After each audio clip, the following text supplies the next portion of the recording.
Man, there's a lot I would tell my 20-year-old self, but ultimately it'd be like, you're enough, man. I had a very rough childhood, and I think I've always looked for validation in the things that I do, right? And the things that I achieve.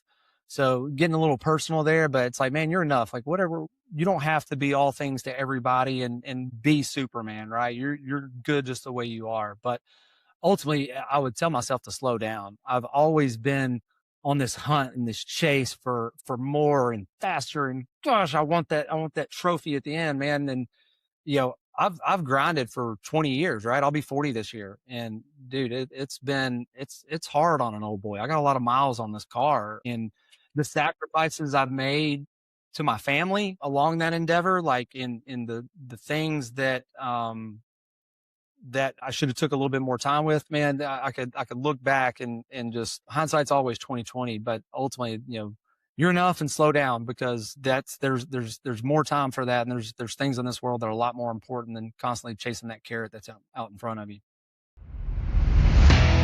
Have you ever wondered how successful architecture, engineering, and construction companies scale their business? Or have you ever wanted guidance on how to get more growth, wealth, and freedom from your AEC company? Well, then you're in luck. Hi, I'm Will Forat. And I'm Justin Nagel, and we're your podcast hosts. We interview successful AEC business leaders to learn how they use people, process, and technology to scale their businesses. So sit back and get ready to learn from the industry's best. This is Building Scale. Hey listeners, it's Will here. Our mission is to help the AEC industry protect itself by making technology easy. If you've ever listened to our show, then you know that the 3 pillars of scaling a business are people, process, and technology. So if you suspect technology is your weak link, then book a call with us to see where we can help maximize your company's IT and cybersecurity strategy. Just go to buildingscale.net/help. Today on Building Scale, we're joined by Stephen Whitehouse. Stephen is the Chief Operating Officer at Southeastern Tank, a specialty construction and services company focused on water and wastewater infrastructure. He spent the past decade in construction leadership, helping transform a nearly 50-year-old family business into a growing multi-division company. Stephen has led the launch of new services, new offerings, and new ways of serving customers in a critical infrastructure space. Outside of business, he's a husband, father of 2, and youth sports coach, which I love. That's it. Bringing strong team-first mindset into everything he does. After a life-altering head injury, Stephen also founded Stephen White and Friends, a nonprofit supporting families focusing on serious illness and injury.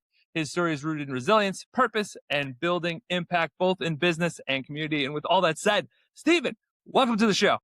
What a fantastic intro. Thank you, ChatGPT, for putting that bad boy together. Those are always weird, man. I don't know where to go with those. So you give me a bunch of stuff, and then I just try to like meld this all together to thing. I did notice that the youth sports coach, which I'm coach 6-year-old soccer for my son's team, which is amazing. 9 of the 10 players are returning this season, which is like, oh, I've done something right. I don't really know much about soccer, and I'm just a bunch of fun, very fun, zany coach, and they seem to like that, and at least the parents do enough to sign their kids back up. So that's what I got going on for me. yeah, that's awesome, man. It's an honor, right, to be a youth sports coach in these days and times. Hats off to you for taking the time to do that. Yeah. So let's talk about you though. How did you get into the construction space, and then tell us about Southeastern Tank? Yeah, man. So like construction roots go deep, I would say. My dad owns a heating and air company here in Nashville where we're just outside of. And so my parents were split up, but my dad would come pick me up only when he needed me to work with him, right? So he needed an 8-year-old kid to crawl into the house and pull duct lines and things like that. So ultimately, that's kind of where I cut my teeth and well, working 8-year-olds with him. are the perfect size to be crawling into the tiniest of spaces. That's my Dude. Nothing wrong with child labor. I still have nightmares to the day, like of things that I've encountered, like raccoons and possums and snakes and just feral cats, like you name it, dude. I've seen it all under houses. So yeah, that's where I kind of got my start in the construction world. And ultimately, I went to school to be an engineer and then found myself in sales and then in management. and then landed in construction space with United Rentals, about 10 years ago. Been in the industry ever since. Love that. So let's talk about Southeastern Tank. What, it said wastewater infrastructure. There's obviously tanks involved in this, hence the name. But tell us about it. What makes it so special? Yeah, dude, it's a very niche part of the construction world that a lot of people don't really think of. Like you have your water towers that sit in your local small town USA, right? That state champions of '94, man, miss those years. All that being said, so we're kind of in that same vein of construction, but all of our tanks are ground storage, right? So they sit on the ground on a concrete foundation versus sitting on a tower. And again, once it's like anything, when you're working in it, or you get a new car that you haven't seen before, then all of a sudden everybody's got that same car. You start to notice them. There's tanks absolutely everywhere, not only in the municipal water space and wastewater space, but landfills, factories, industrial spots, fire protection tanks. They're all over the place, and it's a really cool part of the construction world that I love being in. That's awesome. So you came. How did you come to the company? Obviously, you were not here So when it started. How did that happen? What was that process?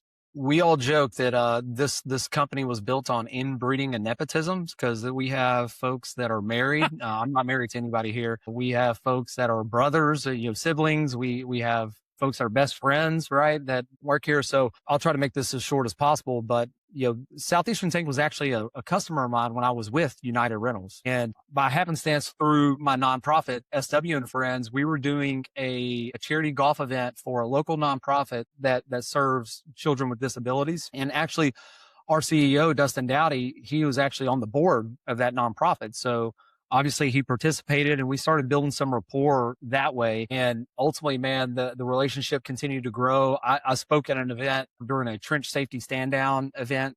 He just so happened to be there, and started talking about the charity in front of all these people. And he approached me. He's like, "Hey, you like golf?" I'm like, "Yeah, I love golfing. Of course. Like I do a golf scramble." And so we went golfing, and after the first hole, he said, "The reason you're here is not to golf. You're going to come work for my company."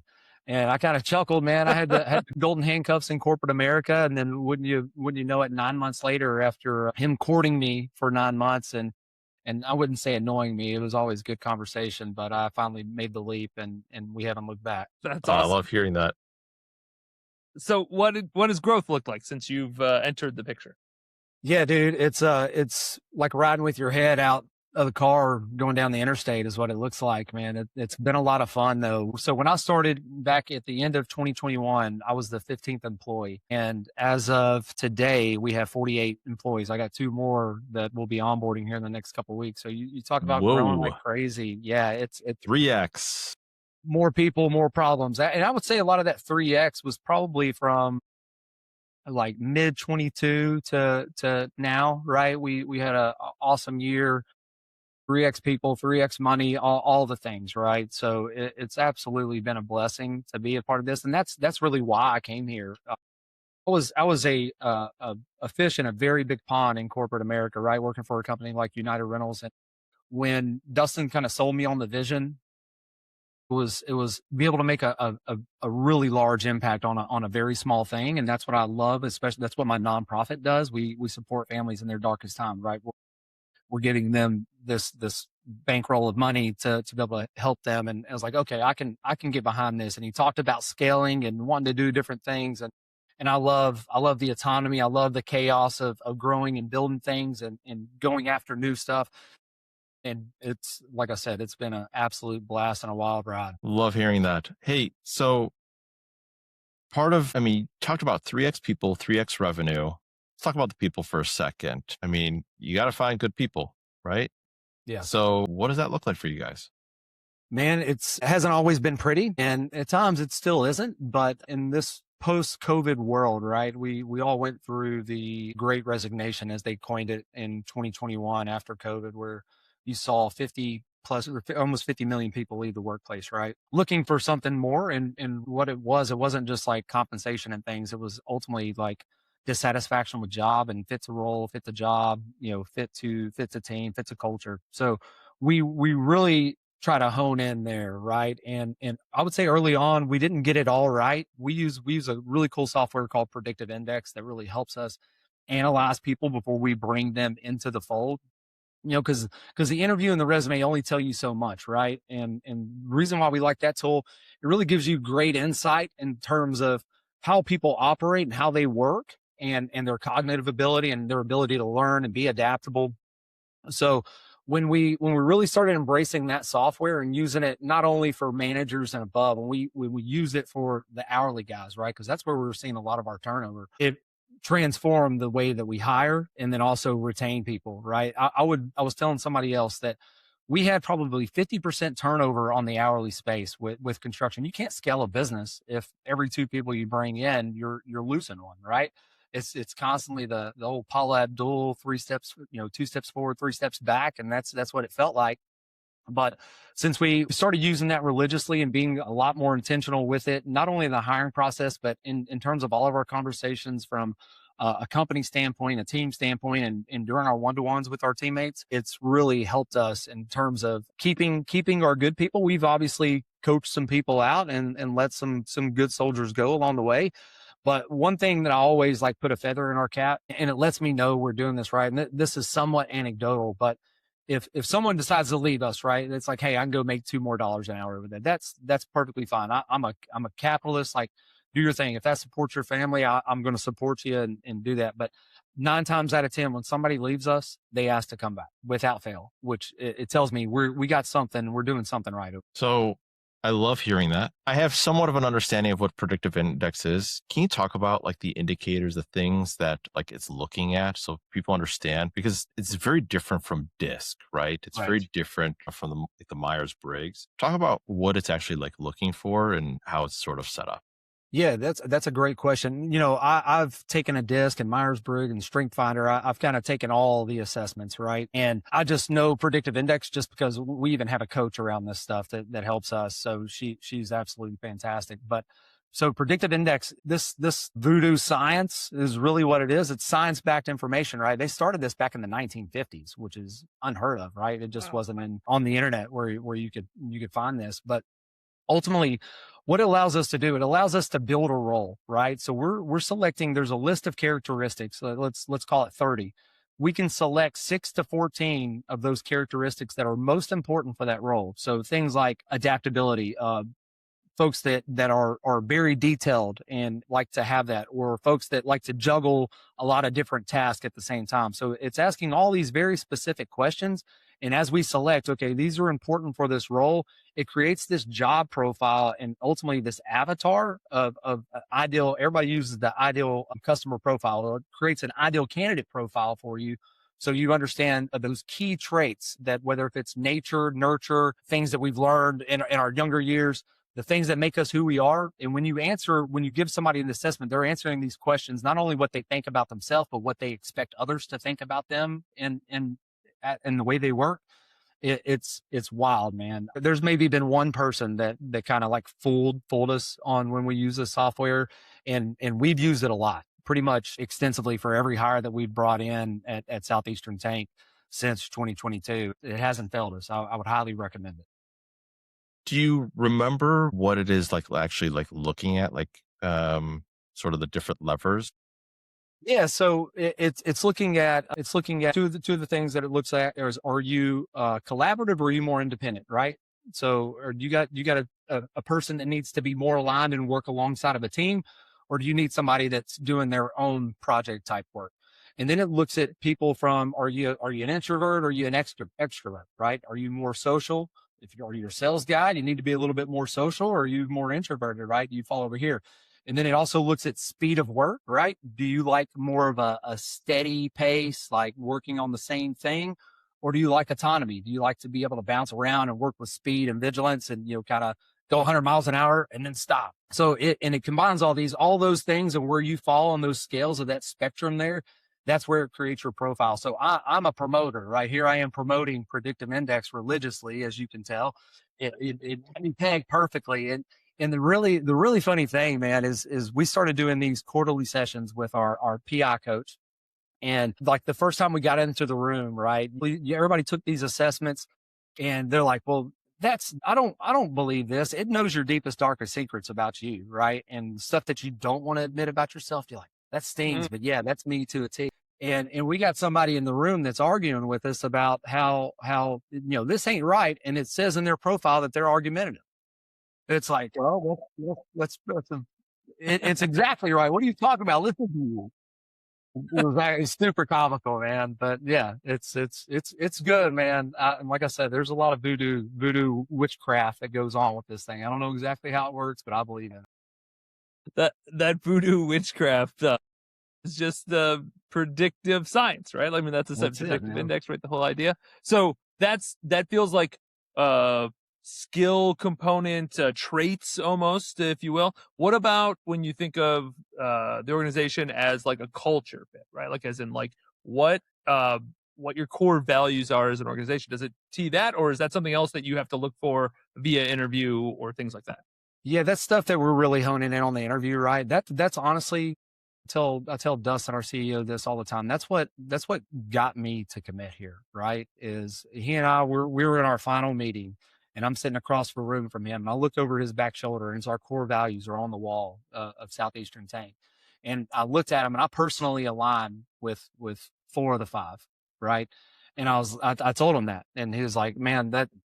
People thought I was stupid for putting those on the wall. And it's like, look, it's attracting people. And I was like, it will continue. Right. So predictive index doesn't really help with that. That's where we're trying to discern through the interview process. And man, we hire and we fire by our core values. Right. So if you send an interview with me, we're going to talk about core values. I'm going to ask you what your personal core values are before you even know ours. And hopefully some of them align. Right. And you get people like, oh, I like freedom. I can do it on my own. And I mean, we're a team. We're a family. I joke. It's like we're like the family you wish you had. My family.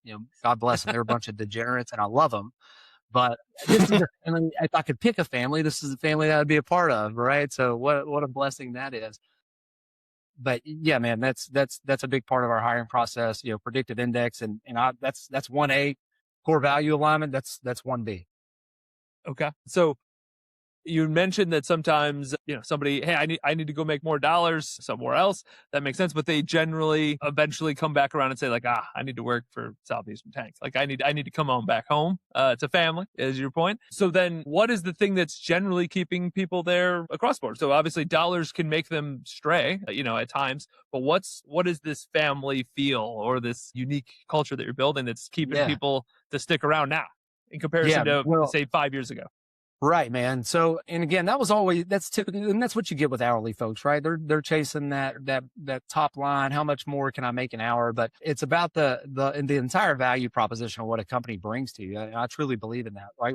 We're at a company that in the construction space where we pay 85% of employee benefits, right? That in itself is a great bargain. The company pays $20,000 on my behalf for insurance for my family, which is unreal. And then again, I can pull the lever on all sorts of other things that we do that is what I would say promoted, like within the company, bonuses and things that we do, but also like the things that this ownership group does behind the scenes, paying for funerals, paying for medical bills, paying for when life happens, right? Coming to employees' aids, that like there isn't a spot on the P&L for that, but I know what the ownership company or the ownership of this group does. But to get back to your question, when you look at our salary people, it's legacy, right? So this is a family-owned business. The CEO, he's second generation. His dad started this company back in the 70s. Our CFO, she is what we call the surrogate sister of the Dowdies. She has been here for 36 years now. She was Dustin's dad's right-hand woman since she was 18 years old. How he got her, he was calling the Job Corp to look for an accountant, and he accidentally dialed the wrong number and called Shelly's house, and her mom answered, and she said, "Hey, I'm looking for somebody to come to work here." And she goes, "Hold on, my daughter's in the other room. She might be interested in this." And lo and behold, she's been here for 36 years, which is crazy. Right. And when he passed, he actually made her an owner in the company too, which is remarkable in itself. So you have decades and decades at every role. Our VP of sales, he's been here for 20 years. Project manager, 20 years. We just had a guy that retired. He was on the construction side. He was here since 1980. He put Dustin's basketball goal in with concrete back in 1980, right? And he just retired a couple of years ago, man. So it's pretty remarkable the talent that we have in the room, especially in this space. If you want to know something about tanks or what's going on in the Southeast in the water industry, we got all the dirt, all of it. Wow. This is freaking awesome. That story is insane. We didn't know that one. That's a surprise to us right now live. So that's unbelievable, that story. I love it so much. And the unfortunate death, but like cherry on top of that is like, hey, this is how it started and look what then happened at the end, which is just so cool. Like that's just such a, that's like one of those like movie, like it's in a script or something. It's so insane. Yeah. So And awesome. that's just speaks volumes about the people that you work for. Like when I started here, the company broke even, right? Made like $10 on the year. And they gave everybody a Christmas bonus, which probably put them in the red at that point, right? They do things that, again, they treat you like family's supposed to. And again, it's very cool to, have the confidence of these guys to be able to do what we do. That's cool. Love hearing it. So, what about new positions, new leaders? Obviously, you've grown significantly over the last 4 or 5 years. So it starts becoming like there are positions that didn't exist before that now do. And how do you get, do you hire for those? Do you, elevate people up? What does that look like? How do you, get those team members, one, excited about, hey, like we're growing, which is inherently exciting generally for dollar sense, but like there's something about building something. And me and Will are certainly built this where it's like, yeah, we just want to build something amazing together. And that in and itself is so energizing.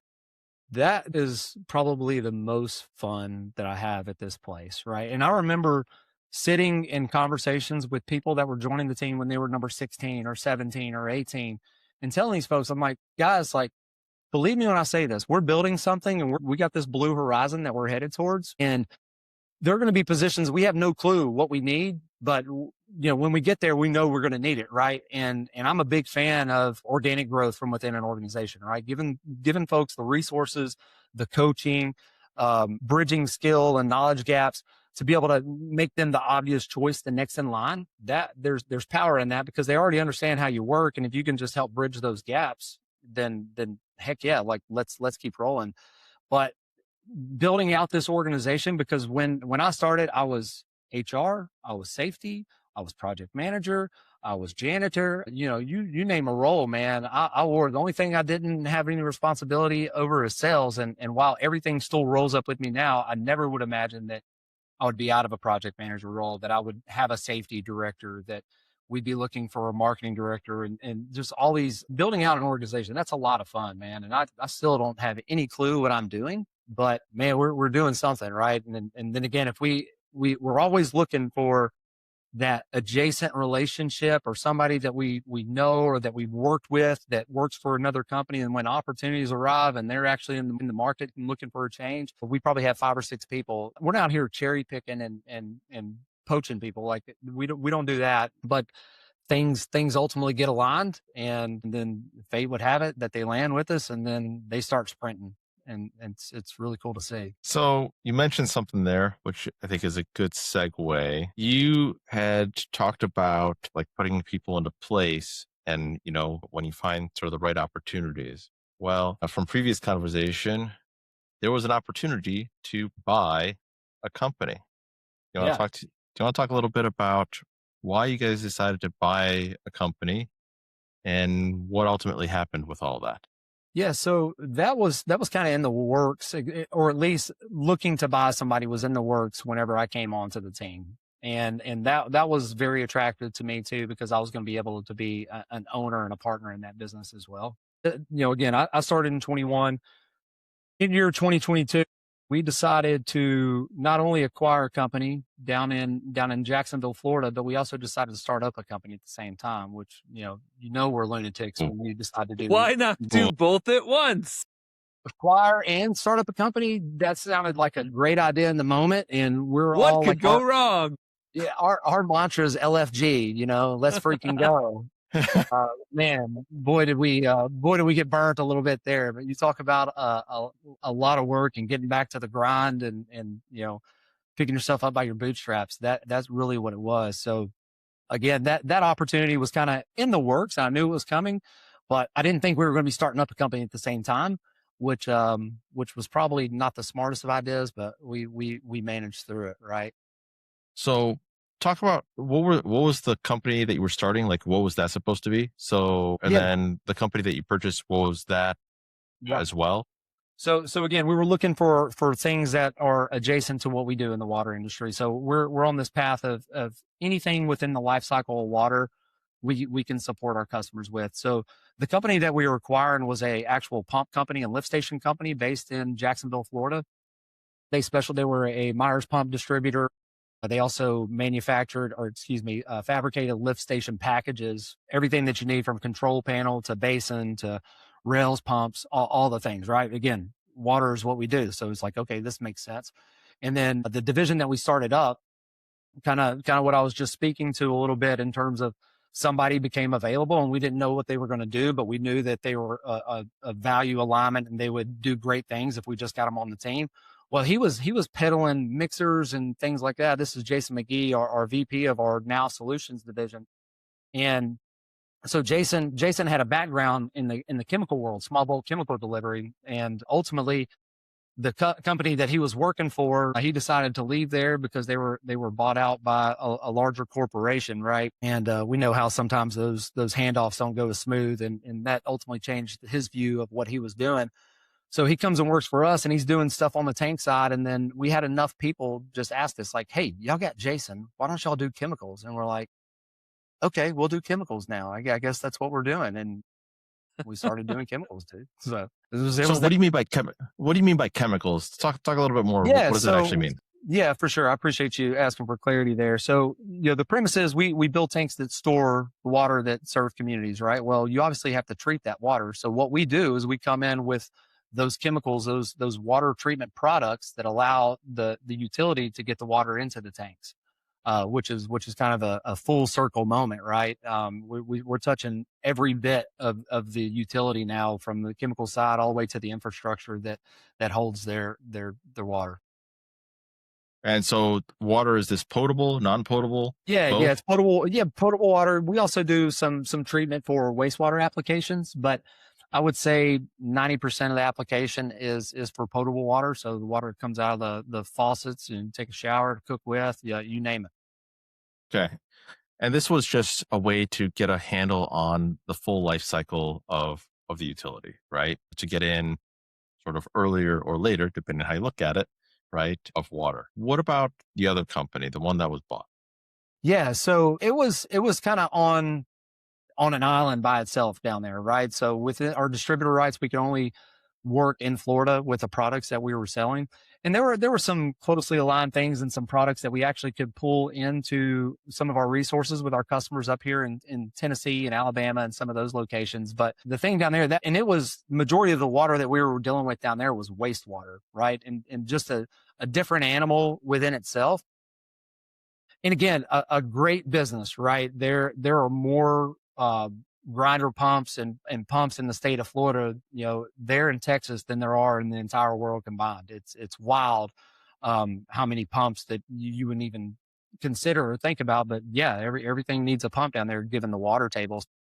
Again, we felt it was closely aligned with what we do and gave us an in a company that had legacy, right? So they were similar to us, where they were second generation owned, had been in business for 40 plus years. And it ultimately made sense to ultimately make that purchase. So you bought the company, right? There's the initial, like, yeah, this looks like a great fit. The finances look good. It looks like a good fit strategically. What happened then? So what happened Yeah, once you started looking under the hood?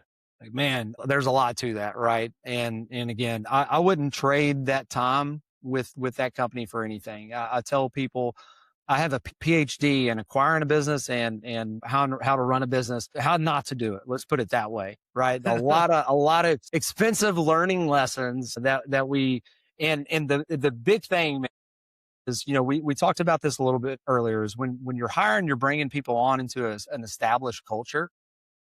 It's you kind of understand what you're getting, and or at least the expectations for that person coming in. When you're inheriting a culture, when you're inheriting a team, it's a lot more challenging, right? Because I would tell people this, you know, right now, I'll tell you right now, starting up the company was so much more easier than it was dealing with that company we acquired. And it was all because of the culture, right? And it's hard to establish culture from, 800 miles away. And again, we felt like we would always get a lot of momentum whenever we went down there. And then again, that old Paula Abdul song, 2 steps forward. And as soon as we were out the door, it was 3 steps back. Things were going back.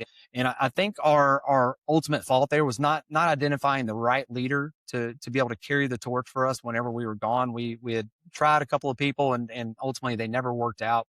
But we were lucky enough where we were breaking even, right? We weren't making a killing, and we kept dumping money back into the company, reinvesting in new technology and new people, and just trying to continue to build this thing up because it's something we definitely believed in.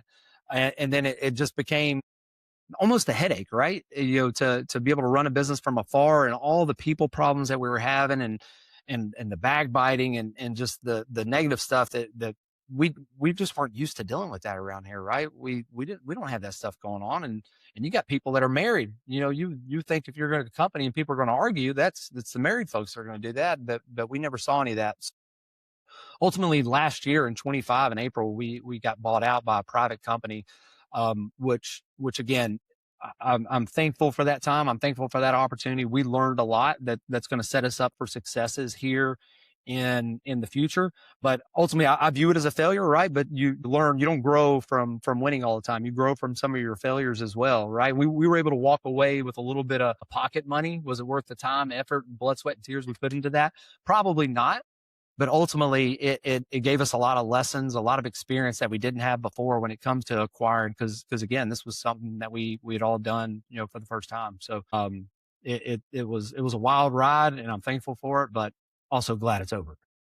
Okay. So personal preference, acquisition versus startup. Since you basically did the two side by side, what's your preference?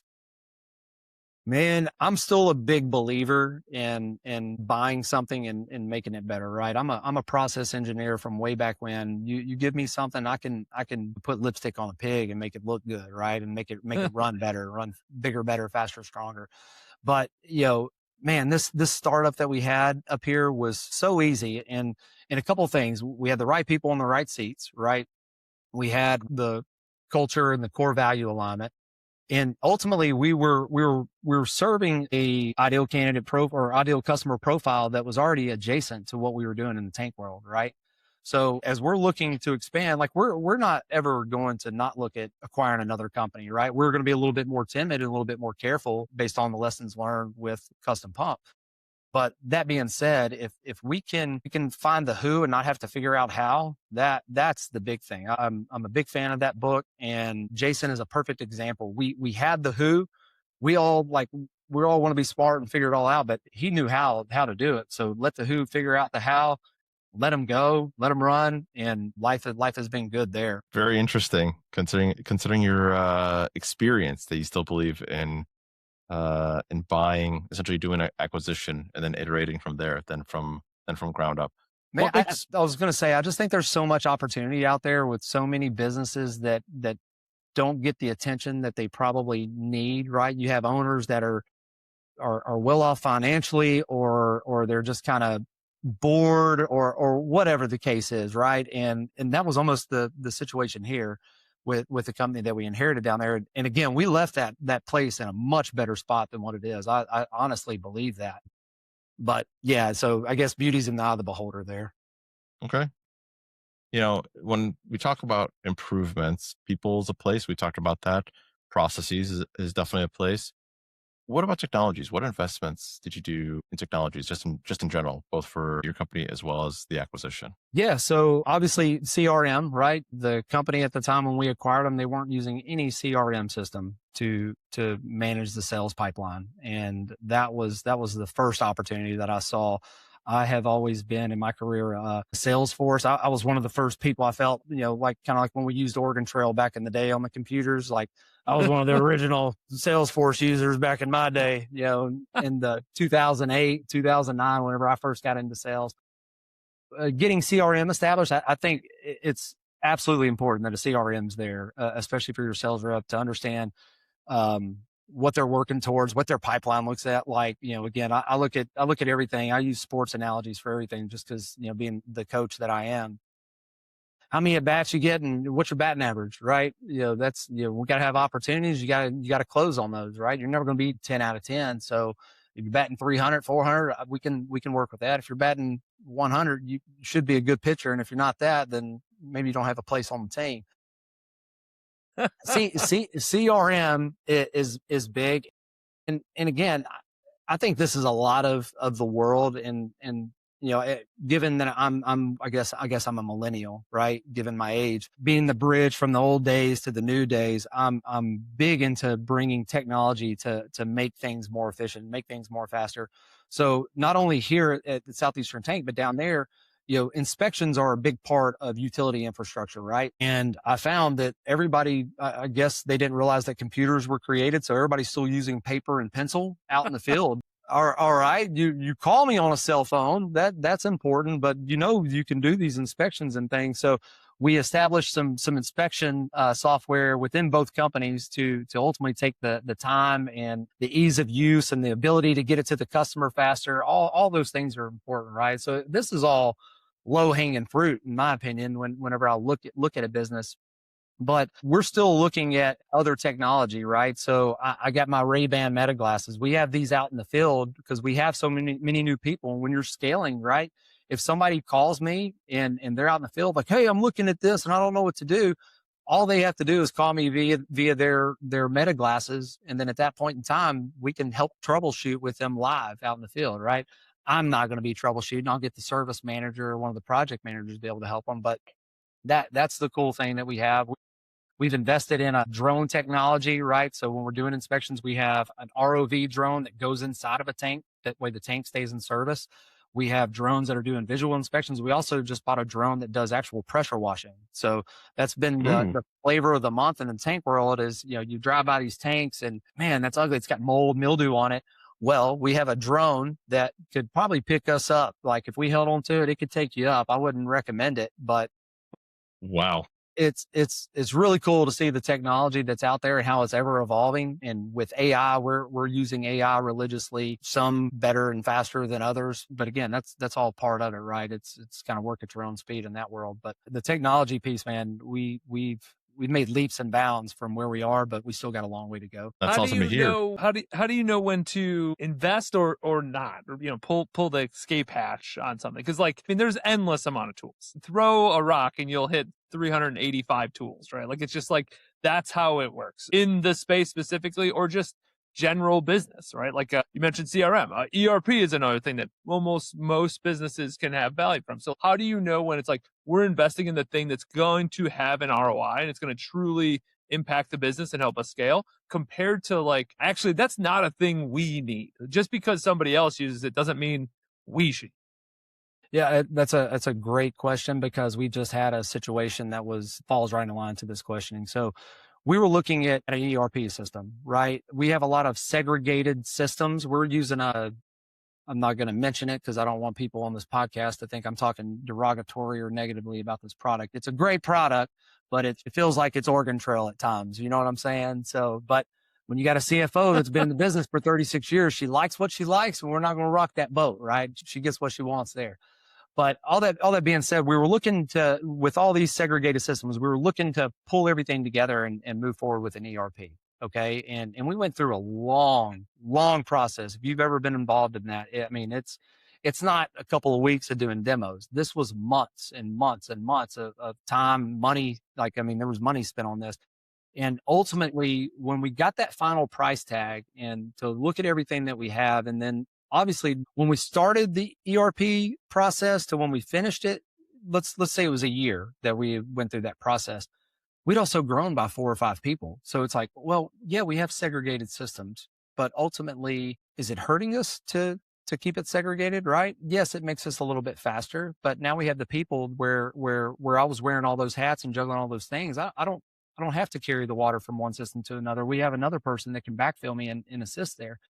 So we've identified areas where we could streamline without using ERP, but that was going to be a $400,000 investment into our company with what would be the ROI, right? It was hard to quantify it whenever there are opportunities out there that we know we can spend $400,000 to make $3 million in a year. So that's where our mindset is, looking at new technology to use within the construction and services space on the utility side to be able to bring more value to our customers and help us be that one-stop shop, right, with our capital that we have. I mean, it's a great way of like looking at technology investments. And so you were at the point of like going to spend $400,000 and you pushed the eject button. So, and you had already spent some dollars as well, Yeah. going through probably putting some process improvement and looking at, it wasn't really a demo per se, but it's probably like live usage of certain modules within the ERP system. Okay. Yeah. That's a hard place to be, where you're still pulling the escape hatch even after you've spent dollars, so that's what's the fallacy? Sunk cost fallacy. You didn't fall for the sunk cost fallacy. You literally said, hey, just because I've spent X dollars doesn't mean I have to spend the next $400,000. I'm okay. And again, I think everybody the ERP will have a place here, right? It definitely will. But within our current org structure and the great people that we have that are really good at their jobs, it just didn't make sense. And again, we spent more than 10 grand during that process, right? I think we spent closer to $20,000 on that. And to be able to say, hey, I'm basically throwing away this 20,000. It was the most freeing thing that we all as an executive team would say is like, man, yes, but not right now. And if we would have the absolute torment that it would have caused and the momentum that I think it would take away from what we're building right now, it'd have been, adverse for us to be able to move forward with that. So, I think me and Shelly, the CFO, were talking one day and she finally said it because I felt it in my heart and she said it. I'm like, Shelly, thank you for saying that because I feel the exact same way. And we had a real talk during an executive meeting about it. And it's like, all five of us were like, nope, this ain't the time. So it was the path that we chose, and money's gone, kiss it goodbye. But I'm much rather keep the other 380 in our pocket. It's a great way of looking at it. Love the decision-making process. You also talked about using AI, all right? And the speed of what is happening in the world when it comes to AI is just crazy, right? When did you start looking at or investing into AI, and where did you start investing? Yeah, man, we started like most people did with Google. Google was AI before AI was AI, right? And that was kind of the first step. I've championed this as a COO and as like liking the leading technology side of the world is, okay, where does this fit in our organization? Because a lot of our stuff is manual in terms of getting the actual work done, but it's the behind the scenes things with getting submittals completed and approved. And a lot of this handoff stuff is finding that again, that low hanging opportunity that we have there to make those, to take a step or two away so people can focus on the work that they actually care about or be more customer facing, which is super important to us. So we started with obviously doing the enterprise account for ChatGPT, buying everybody a license that works in the office. Man, you talk about pulling teeth. You got people that have, in their mid 50s that, hey, I don't need this tool. I don't know how to use this tool, where to start. We used AI to build our own learning management system to help people get started with AI and identify opportunities within their work that they could use this, right? Just so again, they can focus on more important. It's not to fill their plate up and give them more. It's to give them more time back to work on the valuable things that really move and propel our business, right? So we, again, with new inspection software that we're using, it uses actual AI, agentic AI, compares it to the AWWA standard for water out there, and to tell you give you a grade on your tank, right? That's the cool stuff that's out there and how we're using it currently. We're using it for scheduling crews. We're using it for making cool fake pictures of each other, the characters, or Dustin riding a jet ski with a dog sitting on his head. The fun stuff that comes with AI there. But man, it's like having your head out the windshield and just like getting blown away because AI is moving so fast. But it's important to have some basis around it, right? I've told everybody, it's like, you ain't got to be an expert. I saw a really cool graph that if you're using AI, you're still like a very small percentage of the world. If you're using it just to create emails or help you fine tune emails or look at documents. So there's a lot of different use cases that we're using it for, and I'm excited to kind of see what else it brings to our door, because I know it's going to be pretty cool. When you just hit the button and it does all your work for you, then then we got a problem. Has there That is the scary, Yeah.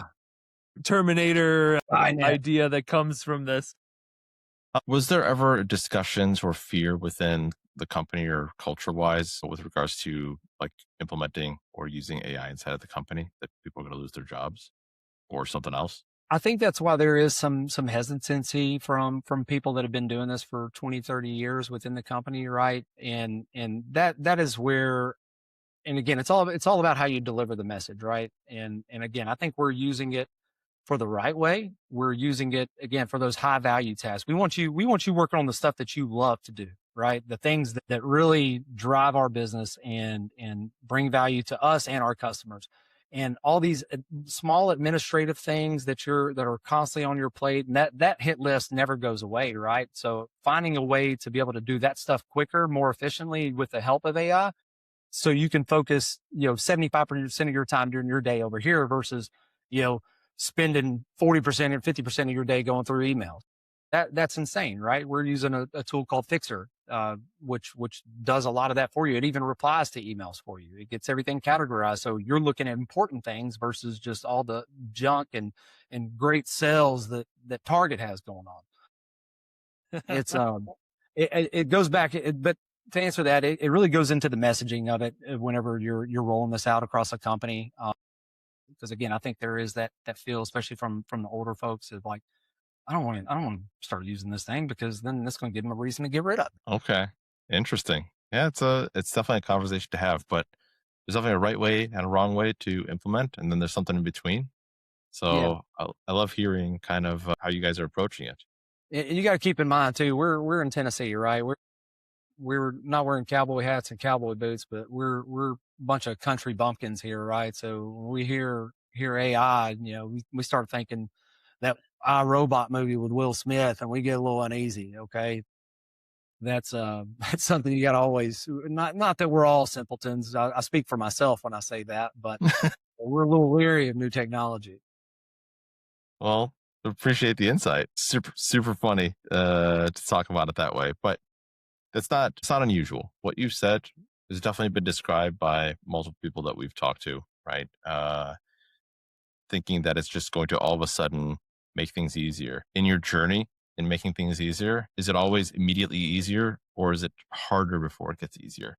Yeah, dude, that's a great question, because no doubt about it, it's always harder on the front end, right? But Why? man, it's going back to some of the PIs. I'm built for speed, right? I'm an adaptable person. I'm built for something like AI where I can dial in. But just because I am, as a COO of this company, doesn't mean my team is. So whenever I roll things out, right, I'm looking for speed, adaptability, people to do this thing. But when you look at my team's profiles, they're not that. Okay. So I have to be very self-aware when I'm rolling new things out. It's like, okay, here this is, go figure this out. Thank you. I'll have something new to you next week. Right. And that's a common complaint with my team, because again, I'm always looking for bigger, better, faster, stronger. How can we be more efficient? How can we leverage new technology to make us better at what we do? And a lot of times that's a pain point for my team, because I'm so go. And they're like, damn, man, you just rolled this out. Can we get a second to figure this thing out? You didn't even show us how to do this. What do you mean? So, I hate having to slow down and show people, but it's absolutely necessary. If I want people to adopt, right, I have to be the leader that takes upon themselves to adapt to my team, to give them the time, the energy, the whether if it's a webinar or getting the information out there, whatever their learning preference is to get it out there so that they'll actually adopt it. Because if not, 2 months later, I'm going to be beating my head against the wall because nobody's doing what I asked them to. They're not using this. It's like, well, dude, you didn't even show them how they're going to do it. Just because you could figure it out doesn't mean they can. So that's a little bit outside of my comfort zone, is having to slow down and really, because I'm like, let's go. I can figure this stuff out.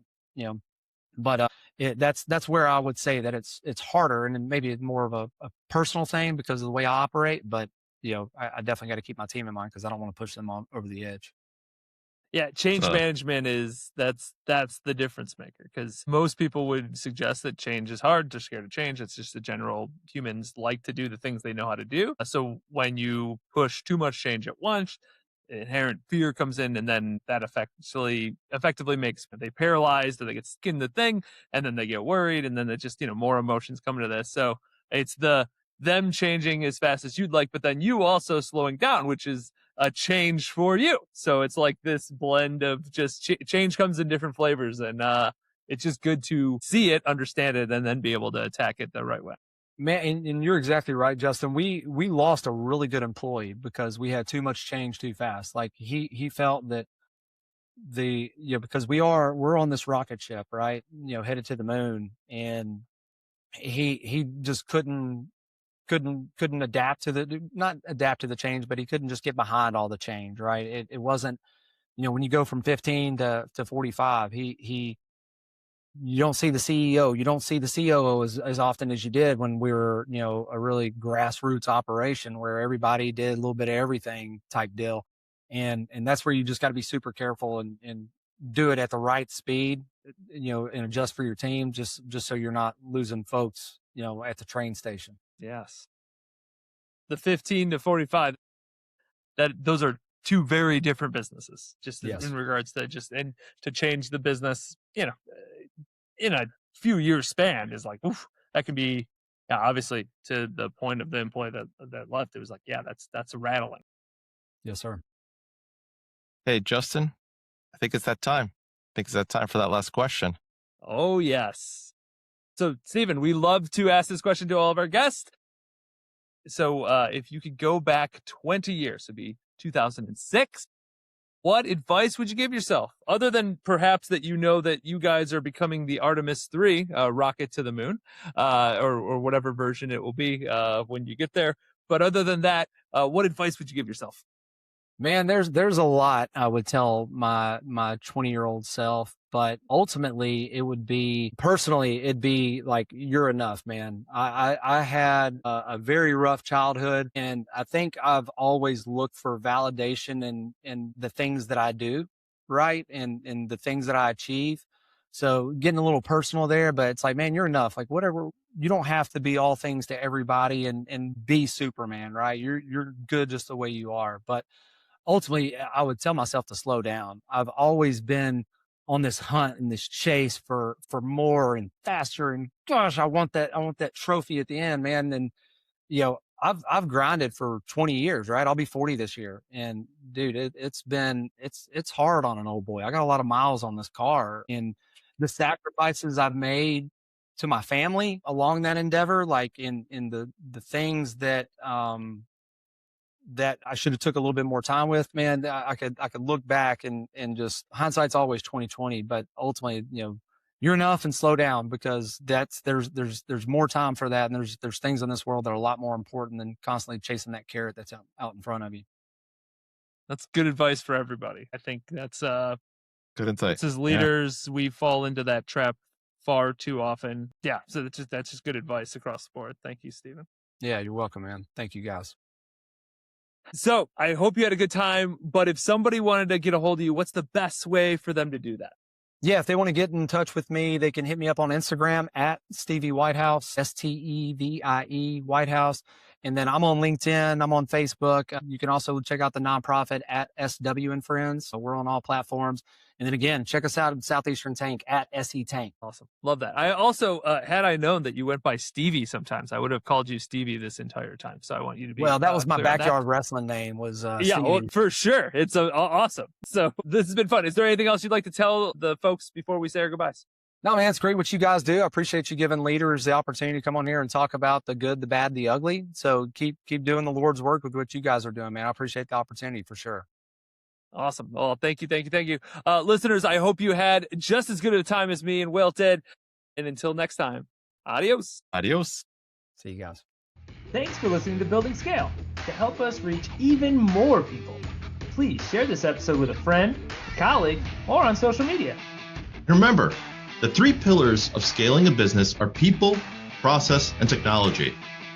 And our mission is to help the AEC industry protect itself by making technology easy.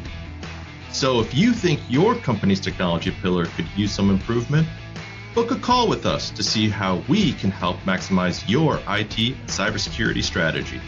Just go to buildingscale.net/help. And until next time, Keep building scale. scale.